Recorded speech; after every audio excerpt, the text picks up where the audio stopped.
Hello, Ateneo. Okay, like that, huh? All right.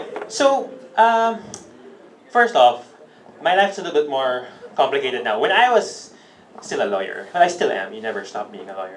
When I was still working for a law firm, and people asked me what I do, it was easy to answer them. I'd say, I'm a lawyer. I am eloquence for hire. Okay. Nowadays when people ask me what I do for a living, I'm tempted to answer something else.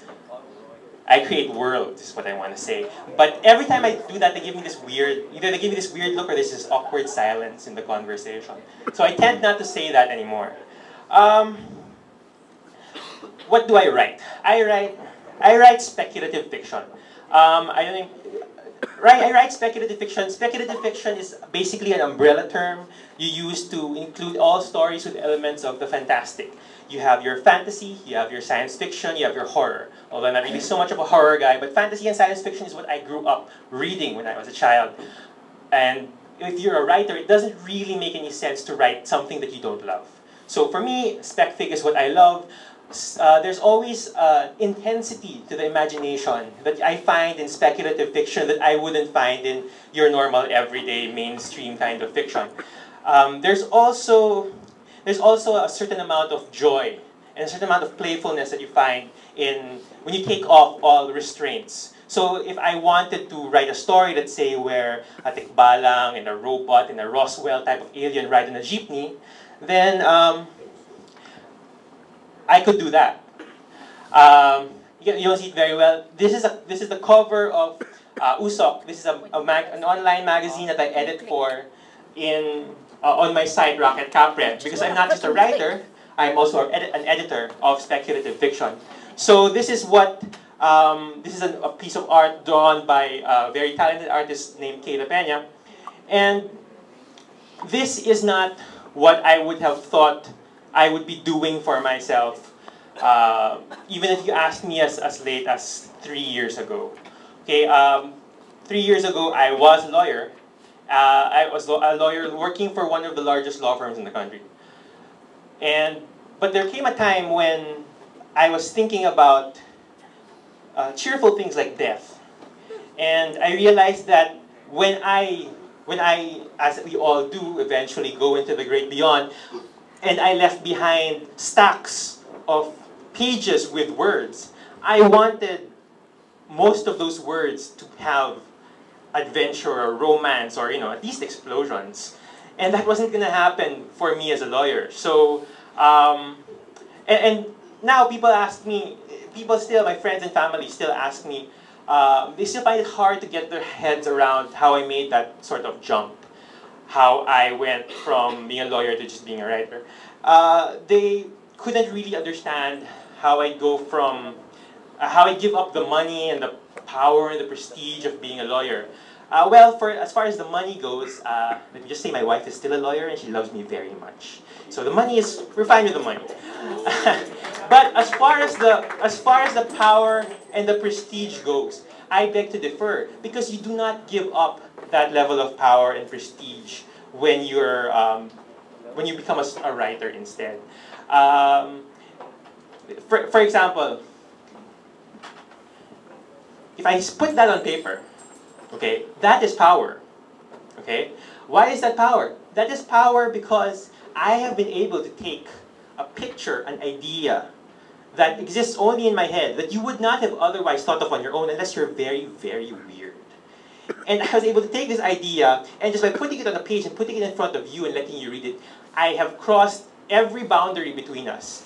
What separates us in space, what separates us in time, in age, in interest, in social class. I have crossed all of that and put an idea in your head. If you've seen Inception, you know how powerful that is. Except I don't want you to think this is your idea, because then I wouldn't be able to sell it. But at a certain level, that's what it is. That's what the power of words can do. And if you make a story, that's even more powerful. With a story, you can give people a taste of another world, another life. You can basically, if you create a character that people will be able to relate to, you can create revolutionary emotions like empathy. Okay, this is the first line from my first story that was accepted for publication. It's the day I finally returned home. I was bearing my sister's corpse upon my back. This is, not all of my stories start with an image. This story in particular did. And when you write that down, and you eventually get this published, and people read the story, in effect, you're connecting to people you will never ever meet. It's more than just, people might say, oh, well, I can do that in Friendster, I have Friendster. Okay, age. I can do that in Facebook or Twitter. But the thing here is, I was able to create an entire world, an entire adventure, and people will experience that adventure, will live for even just a moment in a world that I made completely from scratch. That's the power of a story, and that's what, in effect, all writers would like to do. It's like, I don't know, has anyone here ever been punched in the face? Has anyone here ever punched someone in the face? Oh, it's exactly the same number of hands. That's great. Okay. The thing with this, that's usually what people think of when they think about power. Okay? Power is being able to make someone else experience something that they may not want to, but you may want to. But if all you do is punch someone in the face, all you can inflict is one thing: pain. That's it. Unless you punch really weakly, in which case you'll usually inflict laughter. But with a story, you can take a person, your reader, and you can run them through every possible emotion. You can make them cry. You can make them laugh. You can make them terrified. With a story, you can do all of that. As opposed to, if you just punch someone in the face, which I do not recommend. Okay.